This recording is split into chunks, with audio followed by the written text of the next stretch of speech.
Okay guys, good morning.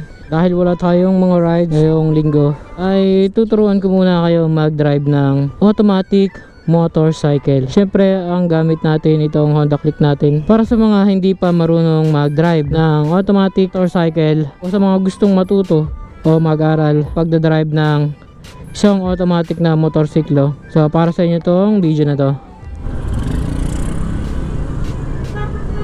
Pupunta tayo ngayon sa parteng Alaminos, dun sa paborito kong kalsada. Konti kasi ang dumadaan na sasakyan doon. At saka doon maraming nagpa-practice. Mga nagpa-practice nga doon na kotse. At syempre, dahil bago pa lang kayo sa pagmumotor at nag-aaral pa lang kayo, kailangan nyo ng safety gears. Tulad ng elbow pad, knee pad, saka syempre sapatos, at kailangan nyo ng gloves. Kailangan naka safety gears kayo para safe kayo lagi, dahil babago pa lang kayo nag-aaral mag motorsiklo. Dito tayo ngayon sa mga intersection ng Fiesta Mall. Waiting waiting muna tayo sa red light. Hintayin nating mag green bago tayo dumiretso. Yun, diretso na. Sobrang bilis ng green light dito, 15 seconds lang. 5, 4, 3, 2, 1. Ang bilis oh, zero na agad. Sobrang traffic dito. Ano kayang meron? Kaya siguro traffic kasi mayroon dito ang event. Pag magpa-practice kayo magmotor, hahanap kayo ng lugar kung saan wala masyadong sasakyan, wala masyadong tao, katulad ng subdivision, bakanting lote, para safe kayo, di ba? Nandito na naman tayo sa Alaminos.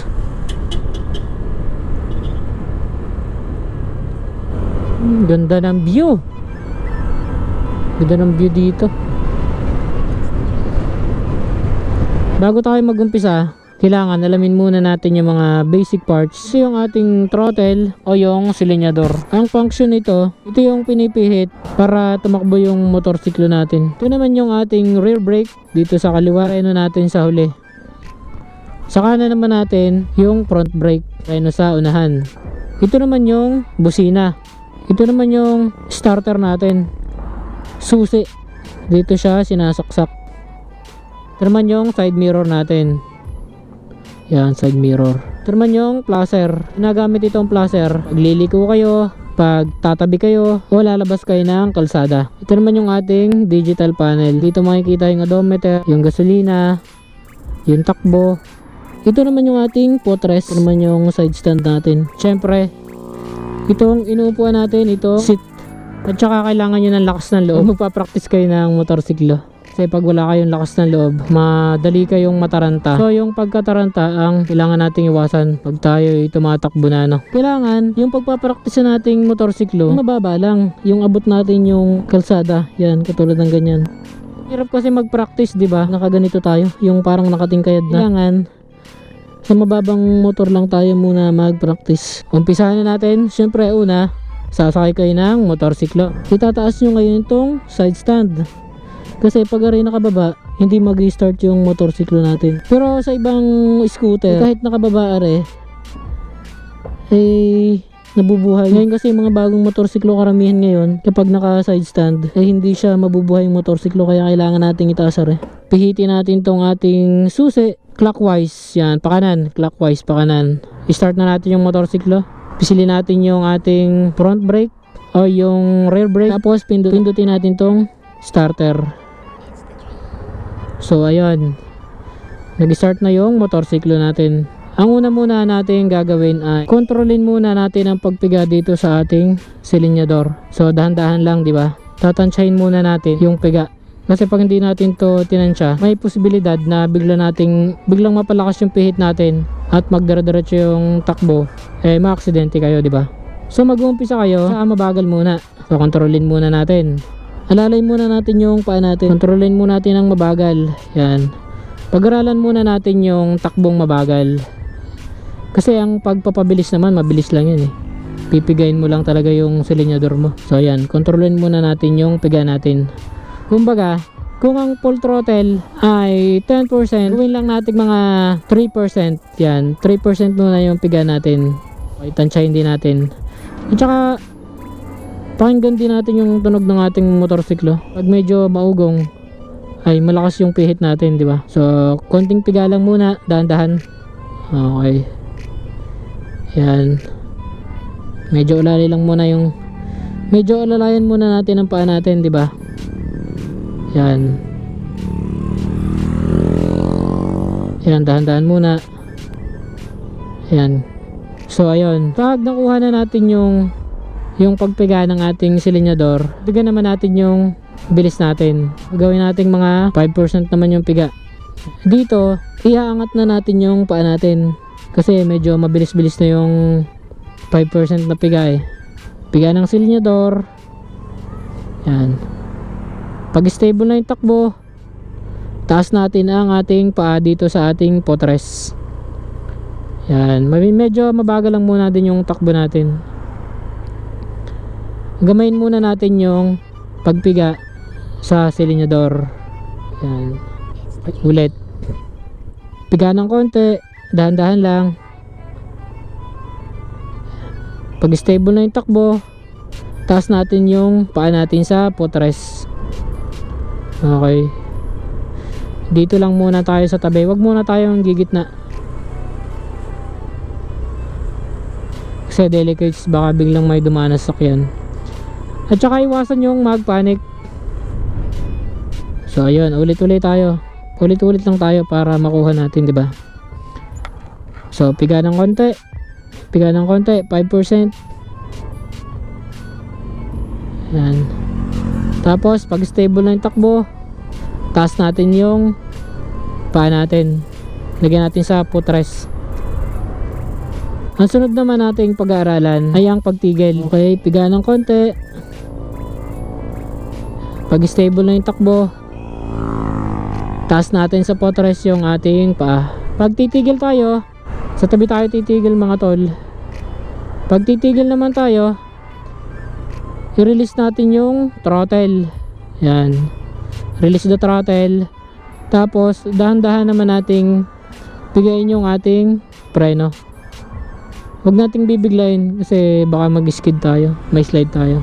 Dahil dalawa yung preno natin, front brake at saka rear brake, ang gagamitin muna natin ngayon ay itong rear brake. Kasi nga hindi pa kayo sanay. Kasi pagka ginamit nyo itong front brake natin, baka bigla kayong mag-semplang. Dahil bago pa lang tayo nagmumotor, sa rear brake muna tayo gumamit. Basta pag mag-i-stop kayo at buhay yung motor nyo, kailangan lagi nakalalay kayo sa preno para in case na hindi nyo inaasahan, mapigaan nyo yung silinyador, hindi kayo tatakbo, di ba? Ulit-ulit tayo. Pigaan ng konti ang silinyador. Pag stable na yung takbo, taas natin ang paa natin sa footrest. Pag titigil naman tayo, release the throttle, then dahan-dahan tayong mag-preno. Huwag nating bibiglayin. Malayo pa lang yung titigilan natin, ay dapat tansyado na natin. Hindi yung kung kailan nasa tapat na tayo, saka bigla tayong magpepreno. No good yun. Pwede kayong mag-semplang dun. Kailangan yung pagpreno natin, dahan-dahan lang. Gas ng konti. Pag stable na, taas natin yung paa natin sa footrest. Yan. Dahan-dahan lang muna yung takbo natin. Titigil naman tayo. Release the throttle.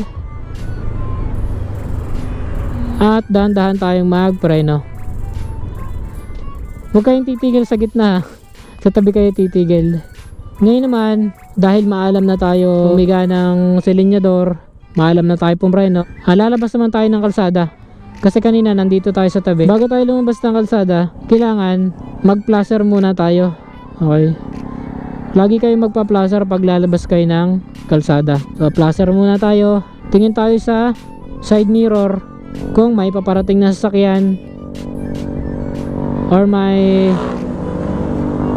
may dadaan na sasakyan sa ating likuran. Pagka ganyang may sasakyan, hintayin nyo munang mag-clear yung kalsada. So pagka ganyang clear na, lalabas na tayo. Dahan-dahan lang ang labas ng kalsada. Okay. Yan, tapos papatayin na natin yung placer natin. Dahan-dahan lang muna yung takbo natin. Lagi nating tandaan, dito lang tayo sa linya natin. Pag paabante tayo, lagi tayong sa kanan para hindi tayo ma-counterflow. Sa kanan lang lagi tayo. Pag nananakbo na naman tayo, ganito, tumatakbo na tayo. Pag titigil tayo, huwag tayong basta-basta titigil sa kalsada. Kailangan tatabi tayo. Syempre, pag tatabi kayo, para tumigil, kailangan yung mag-placer pa kanan. Placer. Okay, dahan-dahan lang ang pagtabi. Tapos, release the throttle. Tapos, dahan-dahang preno.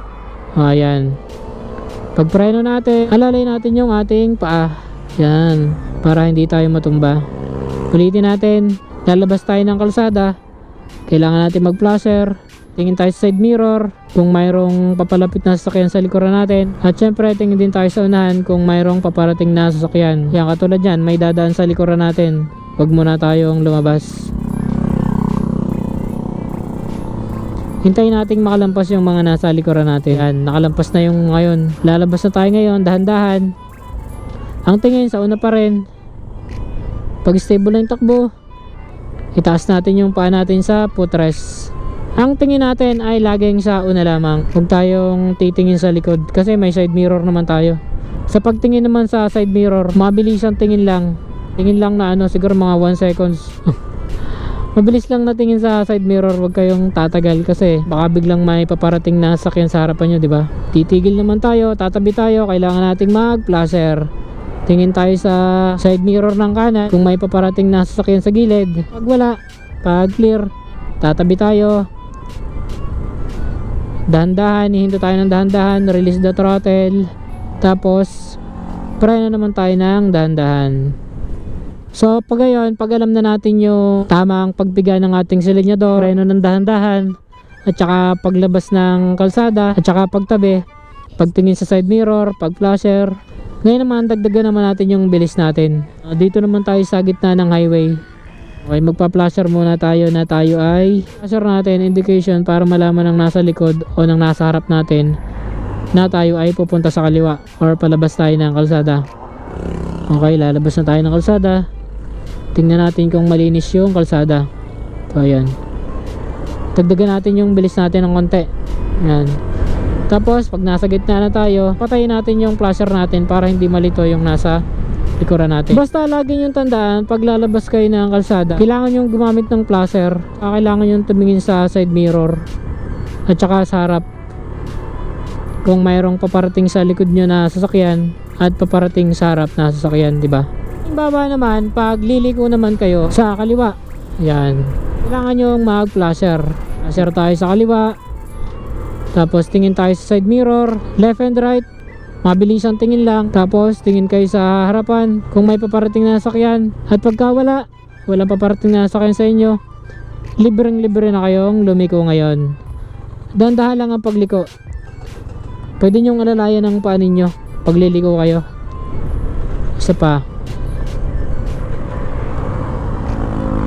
lilipat tayo ng linya sa kaliwa. Kailangan natin ng flasher. Kailangan mag-flasher tayo. Tingin tayo sa side mirror kung may paparating sa likod natin. Tingin tayo sa harap kung mayroong paparating sa harapan natin sasakyan. Pagka malinis at walang sasakyan paparating, dahan-dahang liko lang. Yan. Tapos alalayan natin ang paa natin kung hindi pa tayo sanay. Yan, ganun lang. Tapos patayin natin ang flasher natin, di ba? Dahan-dahan lang lagi. Dahan-dahan lang ang pagpiga ng silinyador, pagpreno, ang pagliko, ang takbo, dahan-dahan lang. Dahil bago pa lang kayo, kung nagpa-practice kayo magmotor, dahan-dahan lang lagi. Kasi katagalan naman, tututunan nyo namang magbabilis. Pagpapabilis naman, madali ang matutunan. Pag-aralan muna natin yung mabagal bago tayo magpabilis. Okay? So yun lang mga tol. Sana kahit papaano may natutunan kayo sa ating pinagagawa ngayong araw. I-upload din natin to sa ating YouTube. May YouTube channel tayo mga tol. Hindi lang tayo masyado nakakapag-upload sa YouTube natin. So i-upload ko to sa YouTube natin, So sana supportahan nyo yung ating YouTube channel. Ilalagay ko na lang sa description yung link ng channel natin. So sana bisitahin nyo minsan. At wag niyong kalimutang mag-subscribe, di ba? At mag-follow sa ating Facebook page para updated kayo lagi sa mga ginagawa nating mga videos.